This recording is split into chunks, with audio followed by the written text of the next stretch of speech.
ನಮಸ್ಕಾರ ರೈತರೇ, ನಾನು ಮಹಾದೇವಪ್ಪ ಚಾಕ್ಲಬ್ಬಿ.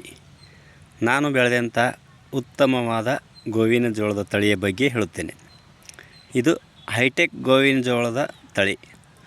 ಇದು ಬೆಳವಣಿಗೆಯಲ್ಲಿ ಗಿಡ್ಡವಾದ ತಳಿ. ತೆನೆಯ ಗಾತ್ರದಲ್ಲಿ ಉದ್ದ, ಸುತ್ತಳತೆಯಲ್ಲಿ 16ರಿಂದ 18 ಸಾಲು ಕಾಳುಗಳಿರುತ್ತವೆ. ತೆನೆಯ ತುದಿಯವರೆಗೂ ಕಾಳು ತುಂಬಿಕೊಂಡಿರುತ್ತದೆ ಮತ್ತು ಬಣ್ಣದಲ್ಲಿ ಕಾಳುಗಳು ಕೆಂಪು ಜಾಸ್ತಿಯಾಗಿರುತ್ತದೆ. ಇದನ್ನು ಬೆಳೆಯುವ ಕ್ರಮ ಸಾಲಿನಿಂದ ಸಾಲಿಗೆ 18 ಇಂಚ ಮತ್ತು ಕಾಳಿನಿಂದ ಕಾಳಿಗೆ 8 ಇಂಚು ಅಂತರವಿರಬೇಕು.